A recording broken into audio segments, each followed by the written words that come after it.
წარმატებული ფერმერული საქმიანობისთვის ძალთა გაერთიანების აუცილებლობაზე ჯერ კიდევ 2 საუკუნის წინ ილია ჭავჭავაძე საუბრობდა. იქსაც უღუნოა თვითეული, ღონიერნი არიან ყველანი ერთად ამბობდა ის და გლეხებს ერთად შრომისკენ მოუწოდებდა. ძალა რომ ერთობაშია, ეს ყველა ფერმერს ძალიან კარგად ესმის, თუმცა ბევრი მათგანისთვის ჯერ კიდევ ბუნდოვანია, თუ როგორ შეიძლება მათი კონსოლიდირება იმ პირობებში, როდესაც თითქმის ყველა მათგანს საკუთარი მიწის ნაკვეთი გააჩნია და წესი და რიგით სხვაზე არ უნდა იყოს დამოკიდებული. სწორედ ამიტომ გადავწყვიტეთ დღეს სასოფლო სამეურნეო კოოპერატივების შესახებ გესაუბროთ. დავიწყოთ მისი არსის გარკვევით.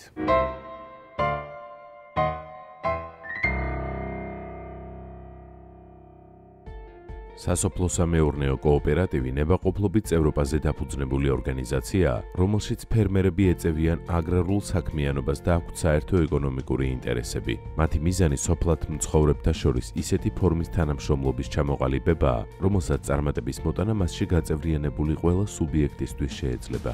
სასოფლო სამეურნეო კოოპერატივის ორგანიზაციული მოწყობა ეფუძნება დემოკრატიულობისა და თანასწორ უფლებიანობის პრინციპს, რაც გულისხმობს გადაწყვეტილების მიღებაში ყველა წევრის მონაწილეობას. ფინანსური რესურსების გაერთიანების შესაძლებლობის იდეას, რაც გულისხმობს კაპიტალის ერთობლივ მართვას, დამოუკიდებლობის გარანტიას, რაც გულისხმობს მხოლოდ წევრების მიერ მის კონტროლს. ინოვაციური განვითარების პერსპექტივას, რაც გულისხმობს კოოპერატივის მიერ წევრების გადამზადებისა და ეფექტური განვითარების უზრუნველყოფას და საერთო ინტერესების გარშემო გაერთიანების და მათი დაცვის ინსტრუმენტის გაძლიერების სურვილს, რაც გულისხმობს კოოპერატივებს შორის თანამშრომლობას. სასოფლო სამეურნეო კოოპერატივის ქონება იქმნება წევრთა შენატანით, ანუ პაით, სასოფლო სამეურნეო საქმიანობით მიღებული მოგებით, გრანტით ან სხვა წყაროებით. კოოპერატივების შექმნისას კერძო მფლობელობაში არსებული მიწების გაერთიანება სავალდებულო არ არის, თუმცა სურვილის შემთხვევაში და წევრთა ერთობლივი გადაწყვეტილებით ეს შესაძლებელია. აღსანიშნავია, რომ საქართველოში სასოფლო სამეურნეო კოოპერატივების ჩამოყალიბება მას შემდეგ გახდა შესაძლებელი, რაც 2013 წლის 12 ივლისს საკანონმდებლო ორგანომ სასოფლო სამეურნეო კოოპერატივების შესახებ კანონი მიიღო და პარალელურად ცვლილებები შეიტანა გრანტების შესახებ კანონში და საგადასახადო კოდექსში. იმის გათვალისწინებით, რომ კოოპერატივებს შეუძლიათ ითამაშონ უმნიშვნელოვანესი როლი აგრარული სექტორის მოდერნიზაციასა და პროდუქციის მაღალი სტანდარტების დანერგვაში, კანონის მიხედვით ასევე შეიქმნა საჯარო სამართლის იურიდიული პირი სასოფლო სამეურნეო კოოპერატივების განვითარების სააგენტო, რომელიც ამ ტიპის ფერმერული გაერთიანებისთვის სტატუსის მინიჭებას შეწყვეტას, მათ საქმიანობაზე მონიტორინგს და სასოფლო სამეურნეო კოოპერატივების განვითარების ხელშემწყობის სახელმწიფო პროგრამების განხორციელებას უზრუნველყოფს. მცირე ფერმერული მეურნეობები ვერ იძლევა მათი ყველა შესაძლებლობის რეალიზების საშუალებას, იმიტომ რომ არ არის საკმარისი წარმოება, რომ დიდ ბაზარზე გავიდეს ფერმერი და შესაბამისად ვერ ნახულობს საკმარის მოგებას.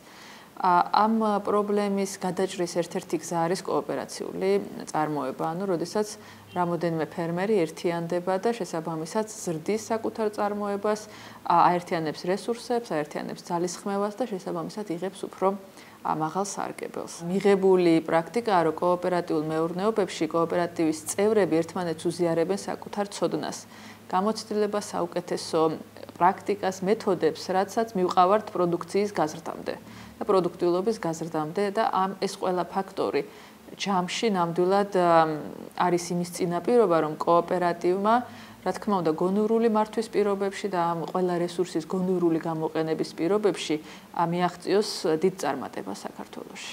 სასოფლო სამეურნეო კოოპერატივის ჩამოყალიბების პროცესი ორსაფეხურიანია. პირველ ეტაპზე ფერმერებმა წესდების ტიპიური ფორმა უნდა შეავსონ და კოოპერატივის ორგანიზაციული ფორმით დასარეგისტრირებლად საჯარო რეესტრს მიმართონ.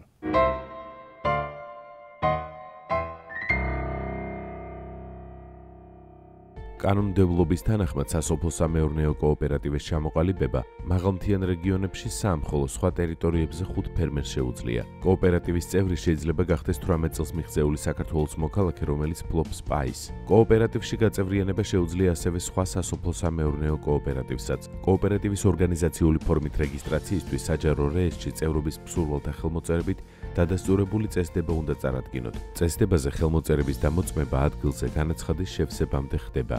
წესდების ნიმუშის მოპოვება შესაძლებელია როგორც საჯარო რეესტრის, ასევე სასოფლო-სამეურნეო კოოპერატივების განვითარების სააგენტოს ოფიციალურ ვებგვერდებზე. მისი შევსებისას შესაბამის გრაფებში უნდა მიუთითოთ კოოპერატივის სახელწოდება, იურიდიული მისამართი საქმიანობის საგანი, მეპალიეთა პირადი მონაცემები და პაის მინიმალური ღირებულება, რომელიც ერთ ლარზე ნაკლები არ უნდა იყოს. კოოპერატივის ორგანიზაციული ფორმით რეესტრში რეგისტრაცია იმავე დღეს 200, ხოლო ერთ სამუშაო დღეში 100 ლარი დაგიჯდებათ. თუ წესდების სარეგისტრაციოდ მომზადება გაგიჭირდათ, მაშინ გირჩევთ აჭარის ფინანსთა და ეკონომიკის სამინისტროს ბიზნეს ინკუბატორს მიმართოთ, რომელიც ბათუმში, ფარნავაზ მეფის 73-ში მდებარეობს. აქ მომუშავე კვალიფიციური სპეციალისტები დახმარებას უსასყიდლოდ აღმოგიჩენენ და დოკუმენტაციის მოწესრიგებასთან ერთად კოოპერატივის ფუნქციონირებასთან დაკავშირებით მნიშვნელოვან ინფორმაციასაც მოგაწვდიან. რაც შეეხება იურიდიულ კონსულტაციებს, ეს გულისხმობს წესდების მომზადებას, რეგისტრაციას საჯარო რეესტრში, ასევე სტატუსის მისაღებად თბილისის სააგენტოში, ასე ვთქვათ, რეგისტრაციას. ეს იურიდიული მხარე, შემდეგ გარდა იურიდიული კონსულტაციებისა, ფინანსურ-ეკონომიკური კონსულტაციები, ანუ ჩვენი კონსულტანტების მეშვეობით, ეს ბიზნეს გეგმის შედგენა იქნება თუ ასე ვთქვათ, ეკონომიკური ამ თქვენი პროექტის ეკონომიკური სარგებლიანობის ჩვენება და თქვენთვის მოწოდება და ასე შემდეგ. გარდა ამისა, ტექნიკური დახმარებები შემდგომ თქვენს მუშაობის პროცესში, ექსპლუატაციის პერიოდში ტექნიკური მხარდაჭერა ჩვენი კონსულტანტების მიერ ასევე ბუღალტრული კონსულტაციები, იმიტომ რომ სოფლის მეურნეობის ბუღალტერი, ასე ვთქვათ, უფრო ყამირი დაუთვისებელია, ანუ ჩვენი კონსულტანტები გაძლევენ ამ კონსულტაციებს. ანუ თქვენი მუშაობის გაიოლების მიზნით პრაქტიკულად ყველა ასე ვთქვათ საოპერაციო საკითხში თქვენ თავისუფლად შეგიძლიათ ჩვენთან მიიღოთ სრული კონსულტაციების სრული პაკეტი. სასოფლო-სამეურნეო კოოპერატივის ჩამოყალიბების მეორე ეტაპი სტატუსის მოპოვებაა. ამისათვის ფერმერთა იმ ჯგუფებმა, რომლებიც გაერთიანებით არიან დაინტერესებული, საჯარო სამართლის იურიდიულ პირს, სასოფლო-სამეურნეო კოოპერატივების მართვის სააგენტოს უნდა მიმართონ.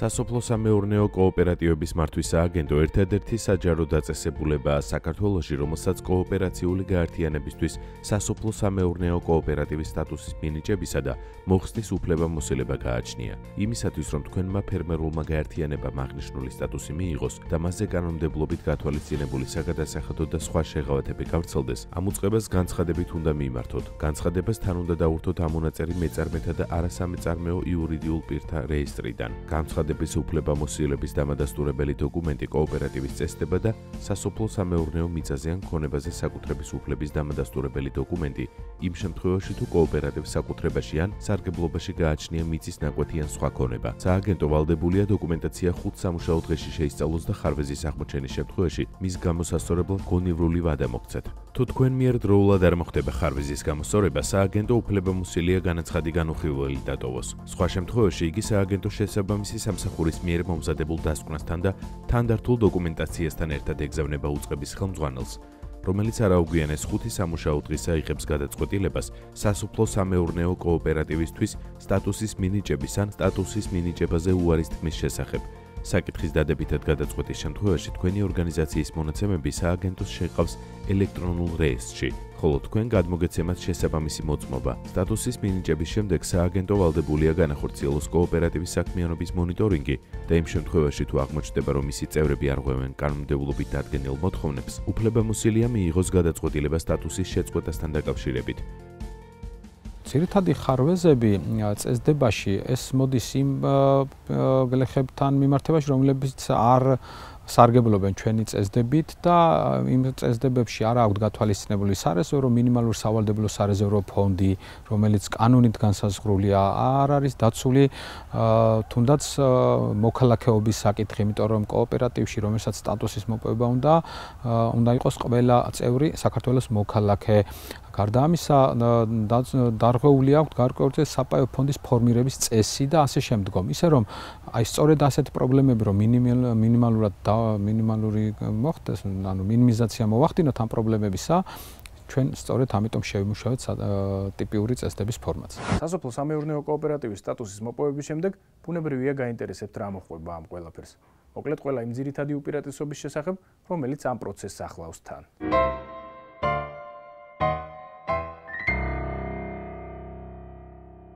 სასოფლო-სამეურნეო კოოპერატივის პირველ და უმთავრეს უპირატესობად მეტი სარგებლის მიღების შესაძლებლობა ითვლება. აგრარულ სფეროში დასავლურმა გამოცდილებამ აჩვენა, რომ კოოპერატივის წევრებს ნაკლები აქვთ ხარჯი და მეტი აქვთ შემოსავალი, რადგან დანახარჯები და რისკები რამდენიმე სუბიექტზე ნაწილდება. გარდა ამისა, კოოპერატივებს უფრო მეტი შანსი აქვთ ბაზარზე თავის დამკვიდრების, ვიდრე ცალკეულ ფერმერებს. ამას ცალსახად განაპირობებს ერთობლივი და შეთანხმებული ეკონომიკური საქმიანობა, რომელიც პროდუქციის სტაბილურად და მაღალ ფასში მიწოდებას უზრუნველყოფს. შესაბამისად, მინიმალურია დანაკარგი და შედარებით მაღალია შემოსავალი, რაც ფერმერებს დამატებითი ფინანსური რესურსების მობილიზების და განვითარების საშუალებას აძლევს. სასოფლო-სამეურნეო კოოპერატივის კიდევ ერთი უპირატესობა საბითუმო შესყიდვებია. ცნობილია, რომ აგრო თუ სხვა სახის მასალების რეალიზატორთა უმრავლესობა მსხვილი პარტიების გაყიდვის შემთხვევაში ფას დაბლას წევს, რაც მყიდველისთვის რიგ შემთხვევებში საკმაოდ ხელსაყრელია. ამასთან ინდივიდუალურად გლეხების საქმიანობა ძირითადად წარიმართება ტრადიციული და მოძველებული მეთოდებით და დაბალ ტექნოლოგიურ დონეზე, მაშინ როდესაც ძალთა გაერთიანებით შესაძლებელია თანამედროვე ტექნოლოგიების დანერგვა და მათი მეშვეობით, როგორც სოფლის მეურნეობის პროდუქტების რაოდენობრივი და ხარისხობრივი მაჩვენებლების გაზრდა, ასევე წარმოების სტანდარტების ამაღლებაც. და ბოლოს, სასოფლო-სამეურნეო კოოპერატივი როგორც გაერთიანება ითვლება კრედიტუნარიანად, რაც ნიშნავს იმას, რომ მისთვის ფულადი სახსრები უფრო ხელმისაწვდომია ვიდრე ცალკეული ფერმერებისთვის. კოოპერატივებისთვის უფრო ხელმისაწვდომია ასევე გრანტები და სახელმწიფო პროგრამებიც, რომლებიც ჩვენს ქვეყანაში სოფლის მეურნეობის განვითარებაზეა ორიენტირებული. ეს ძალიან მნიშვნელოვანი მიმართულებაა ჩვენთვის, რაშიც ჩვენი პარტნიორებიც მხარს გვიჭერენ, განსაკუთრებით ევროკავშირი, მათთან ერთად ჩვენ ვახორციელებთ პროგრამა N-Parts, რომელიც ერთ-ერთი კომპონენტი მათთვისაც არის ასევე კოოპერატივების ახალისება, რაც გულისხმობს შემდეგს, რომ მათთვის ხდება შესაბამისი ტრეინინგ პროგრამების დაგეგმა, იმისათვის, რომ მათი შესაძლებლობები ამაღლდეს ადამიანური რესურსების თუნდაც თვალსაზრისით, ასევე ხდება მათი პროგრამიდან გამომდინარე და იმ ბიუჯეტიდან გამომდინარე, რაც ჩვენ სააგენტოს სასოფლო-სამეურნეო კოოპერატივების სააგენტოს აქვს, ასევე N-Parts, შესაბამისი აღჭურვილობებით მომარაგება კოოპერატივების და მათთვის მაგალითის სახით გეტყვით მცირეგაბარიტიანი ტექნიკის გადაცემა, ან სხვადასხვა ხაზებით მომარაგება, ან სხვადასხვა შესაძლებლობებით, რომელიც ხელს უწყობს კიდევ და კიდევ მათი კონკურენტუნარიანობის ამაღლებას. აჭარის რეგიონში N-Parts პროგრამა ძალიან წარმატებულად მიმდინარეობს გაეროს განვითარების პროგრამის მიერ და ჩვენი პროგრამა არის საკმაოდ კომპლექსური. კომპლექსური იმიტომ, რომ კოოპერატივების განვითარებას სჭირდება მრავალმხრივი მიდგომა. მათ შორის ჩვენი პროგრამა მოიცავს კოოპერატივების მხარდაჭერას როგორც მატერიალურ-ტექნიკური ბაზით, ასევე უნარებით და ცოდნის გაძლიერებას. მატერიალურ-ტექნიკურ მხარდაჭერის ფარგლებში წელს ჩვენ 10 კოოპერატივს გავუწევთ საგრანტო მხარდაჭერას, მათ შორის 4 მეფუტკრეობის სფეროში, 3 მეთევზება მეკალმახეობის სფეროში და ასე შემდეგ. და უფრო ამბიციური გეგმებიც გვაქვს, ვფიქრობთ, რომ მომავალი წლიდან 25 კოოპერატივი შეიძლება მოვიცვათ ამ ჩვენი მატერიალურ-ტექნიკური მხარდაჭერის პირობებში, რაც საბოლოო ჯამში ჩვენ დიდი იმედი გვაქვს მიგვიყვანს კოოპერატიული სექტორის განვითარებამდე და ეს ყველაფერი შემდეგ უკვე საქართველოს სოფლის მეურნეობის დარგის აღორძინებას მოიტანს.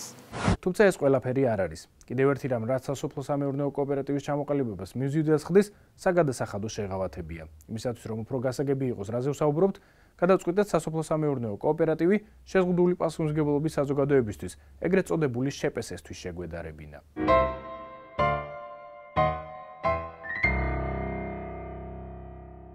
იმის გათვალისწინებით, რომ სახელმწიფოს გამოხატული აქვს ნება ხელი შეუწყოს ფერმერთა კოოპერაციული თანამშრომლობის და შესაბამისად სოფლის მეურნეობის განვითარებას, სასოფლო-სამეურნეო კოოპერატივები გათავისუფლებულია მთელი რიგი გადასახადებისგან, კერძოდ მოგების გადასახადისგან. ამ გადასახადით არ იბეკრება სასოფლო-სამეურნეო საქმიანობით მიღებული შემოსავალი, პირველადი წარმოების შემთხვევაში და გრანტი, მაშინ როდესაც შპს ვალდებულია ეს გადასახადი გადაიხადოს. ასევე ქონების გადასახადისგან.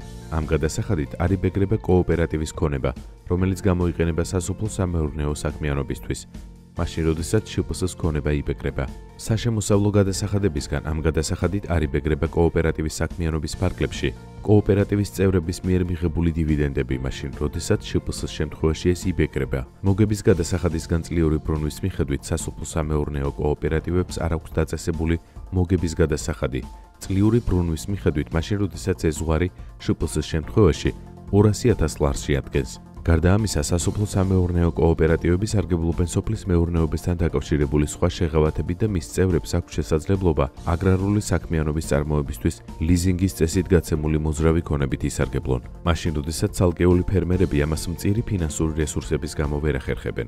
ამავე დროს სასოფლო-სამეურნეო კოოპერატივის წევრები ვალდებულნი არიან მიღებული მოგების არაუმეტეს 15% შეიტანონ მათ მიერვე შექმნილ სარეზერვო ფონდში და საჭიროებისამებრ განკარგონ მაშინ, როდესაც ამის ვალდებულება შპს-ს არ გააჩნია. ჩვენი კოოპერატივის წევრები არის 5 ადამიანი, ძირითადად ადგილობრივი მოსახლეობიდან. ეს ჩამოყალიბება კოოპერატივის წევრებად მოხდა გავიარეთ ის სათანადო ტრეინინგები, რომელიც შარშან ზაფხულზე დაიწყო და ამის შემდეგ გავიმარჯვეთ, მოვიპოვეთ გრანტი, ჩამოვყალიბდით, დარეგისტრირდა კოოპერატივი დეკემბრის თვეში, დავიწყეთ მუშაობა. შედეგი ის მოიტანა, რომ ასე რომ ვთქვათ, უფრო ცნობადი გავხდით და ხალხის დაინტერესებაც გამოჩნდა ამაში, რომ სოფელიც გამოცოცხლდა და ყველა გვიჭერს ხარს და ყველა ცდილობს, რომ რაც შეიძლება გავფართოვდეთ და რაც შეიძლება მეტი ხალხი დასაქმდეს. კოოპერატივი ჩამოაყალიბეთ 2014 წლის 29 ივნისს. ანალოგიურად ერთი თვის შემდეგ 31 აგვისტოს მოგვენიჭა სოფლის მეურნეობიდან სტატუსი მეფუტკრეობის შესახებ. ჩვენ კოოპერატივში ირიცხებიან იგივე სხვადასხვა პროფესიის ადამიანები, მაგრამ არიან ანალოგიურად მეფუტკრეები სხვადასხვა რაიონიდან ვართ 7 წევრი. 2015 წელს გეგმავთ ჩვენი ერთობლივი ძალებით დაახლოებით ახალი ტექნოლოგიით გამოვიყვანოთ სელექციური გზით დედაფუტკარი, რამოდენიმე ცალის, მაგალითად შარშან გამოვიყვანეთ დაახლოებით 200-300 ცალი, მაგრამ წელს ვაპირებთ 1500-2000-მდე 2000-მდე დედაფუტკრის გამოყვანა. იმისათვის რომ ჩვენთან საქართველოში ძალიან დიდი მოთხოვნა არის. მას შემდეგ, რაც სასოფლო-სამეურნეო კოოპერატივების ჩამოყალიბების აუცილებლობაზე აქტიური საუბრები დაიწყო, ფერმერების დიდ ნაწილს საბჭოთა კოლმეურნეობები გაახსენდა. თანამედროვე კოოპერატივი რომ კოლმეურნეობა არ არის, ამაზე დღეს ბევრი აღარ კამათობს, თუმცა კიდევ ერთხელ გადავწყვიტეთ გვესაუბრა იმ განსხვავებებზე, რომლებიც მათ შორის არსებობს.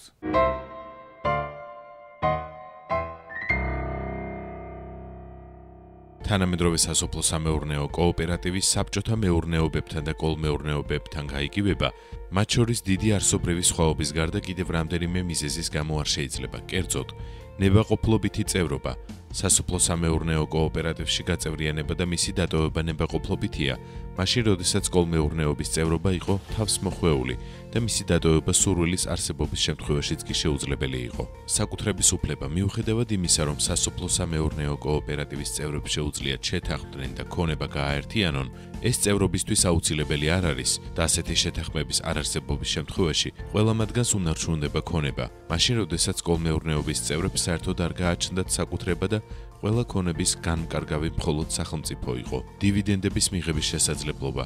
სასოფლო-სამეურნეო კოოპერატივის წევრებს შეუძლიათ გაყიდონ მიღებული მოსავალი და მიიღონ მისგან მოგება, მაშინ როდესაც კოლმეურნეობის წევრებს არ შეეძლოთ ამის გაკეთება, რადგან მოსავლის რეალიზაციას ახდენდა სახელმწიფო და შესაბამისად შემოსავალიც პირდაპირ მიდიოდა ბიუჯეტში. მეტი დამოუკიდებლობა. სასოფლო-სამეურნეო კოოპერატივის ქონებას და ფულად სახსრებს განკარგავენ მხოლოდ კოოპერატივის წევრები, თავიანთი შეხედულებისამებრ, შეთანხმების საფუძველზე, მაშინ როდესაც კოლმეურნეობის წევრებს ამის შესაძლებლობა არ ჰქონდათ. განვითარების პერსპექტივა. სასოფლო-სამეურნეო კოოპერატივი ორიენტირებულია თანამედროვე ტექნოლოგიების დანერგვაზე და წარმოების რაოდენობრივი და ხარისხობრივი მაჩვენებლების გაზრდაზე, მაშინ როდესაც კოლმეურნეობის წევრები ამ შესაძლებლობას მოკლებულნი იყვნენ. სასოფლო-სამეურნეო კოოპერატივი ბიზნეს ორგანიზაციაა, იგი მოგებაზეა ორიენტირებული და სწორედ ამიტომ არაფერი აქვს საერთო საბჭოურ კოლმეურნეობასთან. მართალია ამ შემთხვევაშიც ფერმერებს ერთად მოჰყავთ მოსავალი და ერთად ზრუნავენ მის რეალიზაციაზე, მაგრამ მათ თავისუფალი არჩევანის საშუალება აქვთ. კერძოდ, ბევრ ქვეყანაში ფერმერს შეუძლია ერთდროულად იყოს რამდენიმე კოოპერატივის წევრი, ან საერთოდ არ იყოს კოოპერატივის წევრი. ეს მისი გადასაწყვეტია, თუმცა ყველას კარგად ესმის, რომ კოოპერატივის წევრობა მეტ სარგებელს მოუტანს. უფრო გასაგები რომ იყოს, რაზე ვსაუბრობ, ერთ მაგალითს მოვიყვან. დავუშვათ, თქვენ გაქვთ საქონლის ფერმა და ეწევით რძის წარმოებას. ამავე დროს თქვენ ხართ ვეტერინარულ მომსახურებაზე ორიენტირებული და რძის გადამამუშავებელი კოოპერატივის წევრი. როცა თქვენ იძენთ ვეტერინარულ მომსახურებას, თქვენი კოოპერატივისგან თანხის ნაწილი დივიდენდის სახით უკან გიბრუნდებათ. იგივე ხდება რძის გადამამუშავების შემთხვევაში, როდესაც გადამამუშავებელი კოოპერატივი დაამზადებს ყველს და მოახდენს მის რეალიზაციას, გარდა იმისა, რომ თქვენ რძის გაყიდვით მიიღებთ შემოსავალს, როგორც კოოპერატივის წევრს, ასევე გადმოგინაწილდებათ ყველის რეალიზაციისგან მიღებული მოგებაც. ეს არ არის სავალდებულო პირობა, რომ კოოპერატივში წევრობა ნიშნავს მათი საკუთრების გაერთიანებას კოოპერატივისათვის საპაიო შენატანის სახით.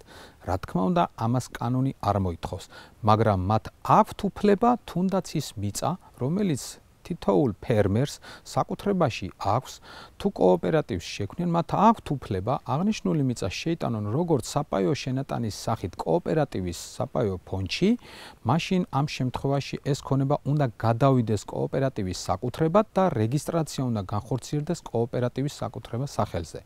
ამ შემთხვევაში ეს სავალდებულო არ არის, მაგრამ ასევე ამავე დროს კოოპერატივში გაწევრიანების მსურველებს მათ აქვთ უფლება გახდნენ კოოპერატივის წევრები, მათ საკუთრებაში არსებული მიწა პაის სახით არ შეიტანონ კოოპერატივში, მაგრამ საპაიო შენატანის სახით შეიტანონ იმ თანხის მოცულობა, რა თანხაც ჭირდებათ კოოპერატივის ფარგლებში გაერთიანებული სასოფლო-სამეურნეო მიწის დამუშავებისათვის.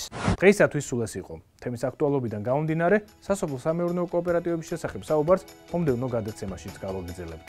ასე რომ დაგველოდეთ, ჩვენ ერთმანეთს ზუსტად ერთი კვირის შემდეგ შევხვდებით, კარგად ბრძანდებოდეთ.